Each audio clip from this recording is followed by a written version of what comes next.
Hi, Renee McLaughlin here, Gentle Somatic Yoga practitioner and master t-tapp trainer. Sitting is the new smoking. Have you heard that?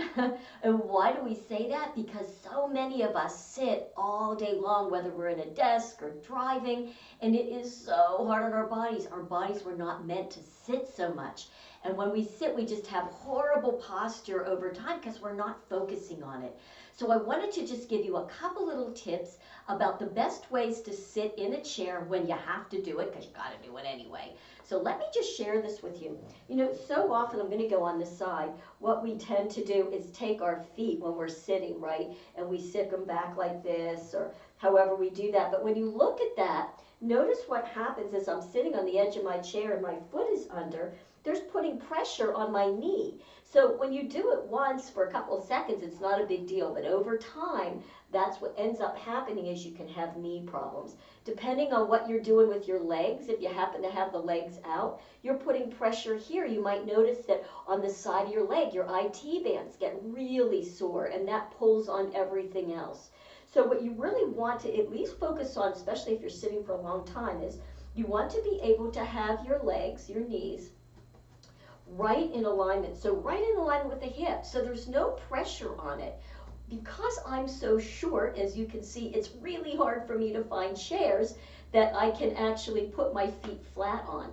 So even if I'm here, notice what happens, I'm on the edge, so I'm putting a lot of pressure right here. It's easy to get sciatica, and then the knees hurt. So I have this little roller ball here that I tend to put my feet on so I can kind of balance there.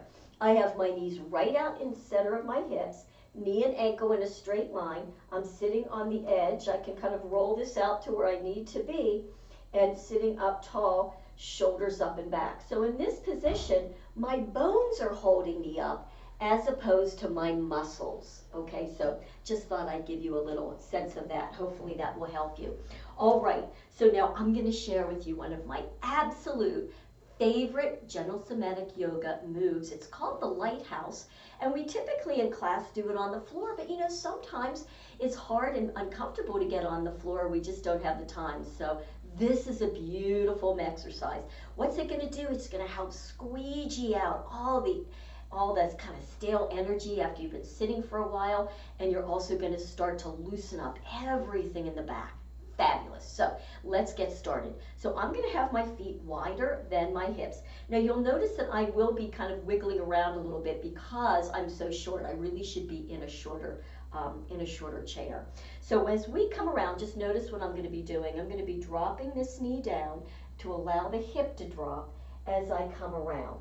Now if you don't have the flexibility or the ability in your body to do that, no problem, you can always keep your legs like this. I'm going to be turning though to show you, okay?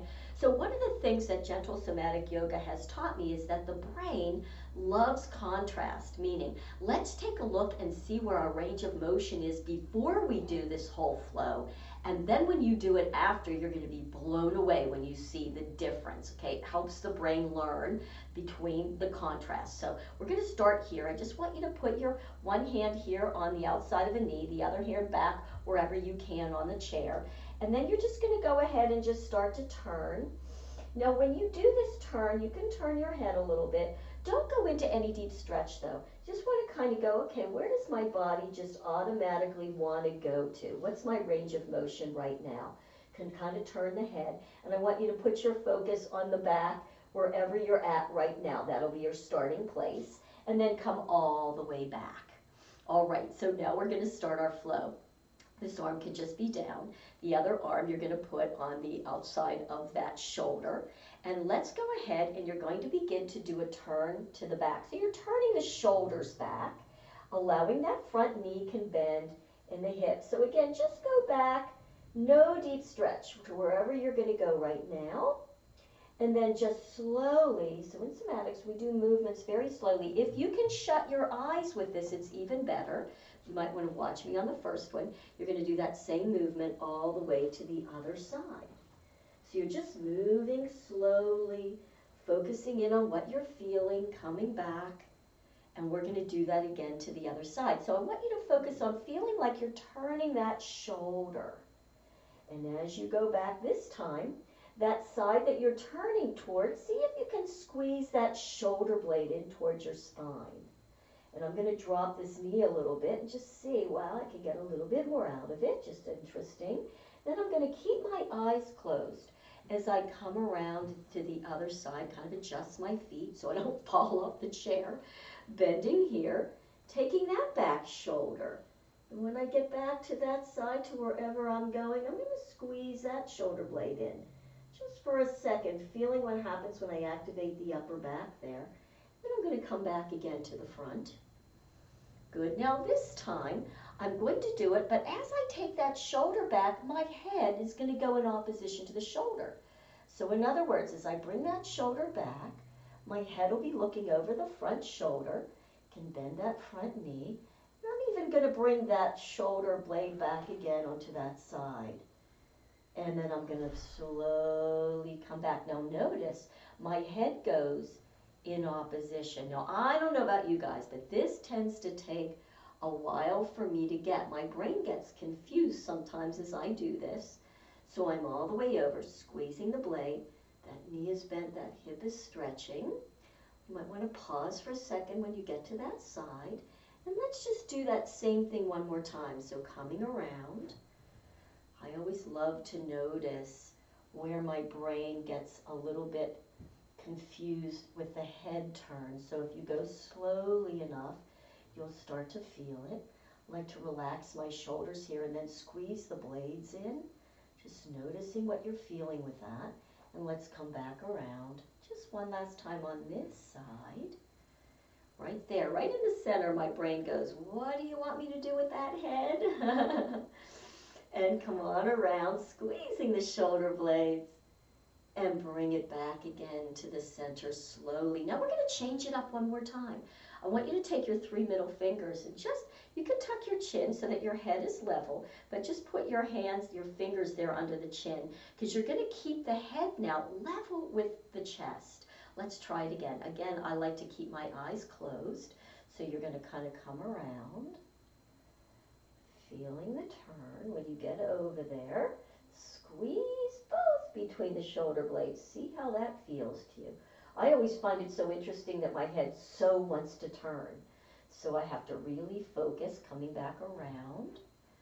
Keeping your eyes on the horizon as you do this first one. And coming all the way. Again, I have to really watch I don't overturn my head, squeezing the shoulder blades there.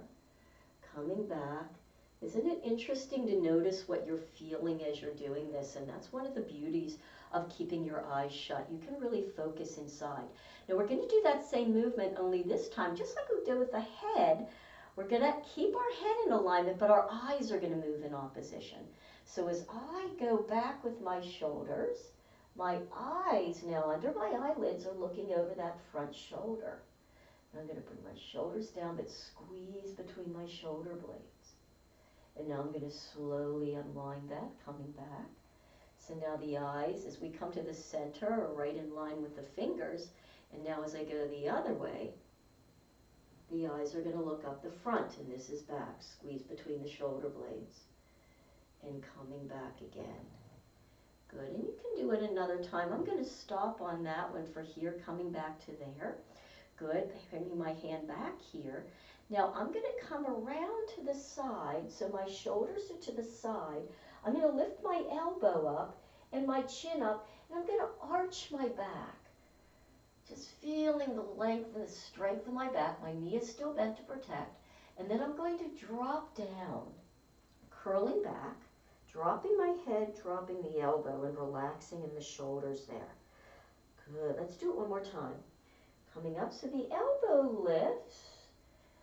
Back arches a bit, you're looking up, and then bring it on back so you can kind of come back off the sit bone, bringing the belly in. Good, let's just do that one more time, but what we're going to do this time is, as you're going up, your eyes, yes, are moving in opposition. So making sure that your shoulders are to the side here as you come up. So as you're lifting and arching, your eyeballs are looking down to the floor. And slowly, as you're dropping down, your eyes are looking up. And relax the head there at the bottom. Let's do it again. Lifting it up. Eyes are drawing down at the same tempo, hopefully. You're going to arch the back just a little bit.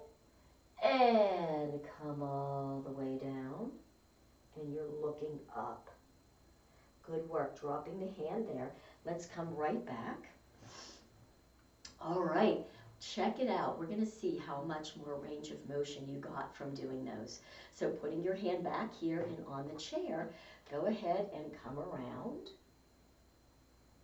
And just notice, actually you don't have to drop your foot, just leave your knee there. Just coming around to see how much more you got out of it. Woo! It's like a miracle moment. Most likely you got so much more range of motion and the head was able to turn. So now, ideally, I'm not going to do it because of the length of this, but you would go to the other side and do the exact same thing the other way and start with just the noticing. And then it's really nice to bring your feet back in right here, and let's just do a little bit of a curling and a scooping is what we call it in t-tapp, right, or an arch and flatten. So putting your hands right here on your legs, I'm going to go ahead, I'm going to just kind of grip my leg here a little bit, and I'm going to curl on back. Good. Now I'm off my sit bones, my rib cage drops, belly drops in, chin relaxes. And then you can even grab on here as you roll up on your sit bones, coming up, lifting. Now I want you to connect to your shoulder blades as you do this. So your shoulders are down, but your shoulder blades are going to roll in towards your spine. So you almost feel like you're leading with your heart. Do an inhale through your nose here. Deep inhale. Good. Now exhale. You can push in, curl back. I like to visualize when my exhaling through my mouth, like my belly balloon is exhaling out. So grabbing on, let's inhale, rolling up. Shoulder blades slide in, exhale, press, curl. I'm going to do a couple of them fast. Here we go. Exhale. Inhale. Exhale. Inhale, pull. Use the power of the push and pull. And exhale. Just one slow now. Exhale. Pull the belly in. Drop everything, relax. Rolling back up on your sit bones so you're in a neutral position. Good. How about shoulders up and back? Just give yourself some nice big shoulder rolls here. And then it's a really nice idea to just shut your eyes. Just check in and just notice what you're feeling after you did all that. You might even want to just kind of wiggle around a little bit and just notice how much better you feel in your body. You actually just did a lot of work unwinding, just getting rid of all that stale energy in the spine, which is, after all, your central nervous system. So I hope you love, love, love and enjoy these and really notice the difference in how you feel in your body and begin to pay attention to how you're sitting in your chair. Thanks so much. Have a beautiful day. Make sure to do these each day to continuously get even more and more benefits out of them, and then pay the love forward. Thanks so much. Have a great day.